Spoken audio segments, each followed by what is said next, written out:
Anyone who sees Hadush Kebatu to call 999 ከእስር ቤት ከተለቀቀ በኋላ በለንደን ፖሊስ ሲፈለግ የነበረው ኢትዮጵያዊው ሀዱሽ ገብረስላሴ ፓርክ ውስጥ ተገኝቷል ተብሏል። ከ3 ቀናት ፍለጋ በኋላ ኢትዮጵያዊው ሀዱሽ ገብረስላሴ ከቤቱ መያዙ መረጃዎች ያመለከቱ ነው።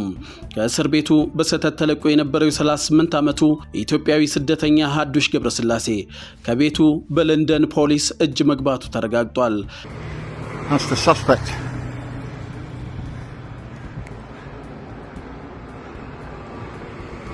Found on a bus. ሀዱሽ ገብረስላሴ በኢሴክስ ክልል የ14 ዓመት ሴት ልጅና አንዲት ሴትን በጾታዊ ትንኮሳ ወንጀል የ12 ወራት እስር ተፈርዶበት ነበር።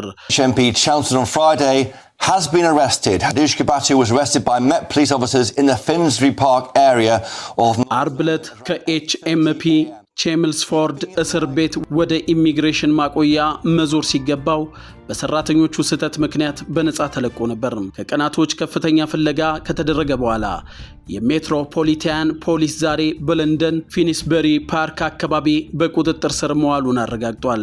በአሁኑ ሰዓት ሀዱሽ ከቤቱ ወደ ፖሊስ ቁጥጥር የተመለሰ ሲሆን በጉዳዩ ላይ ተጨማሪ ህጋዊ እርምጃዎች እንደሚወሰዱ ይጠበቃል ተብሏል።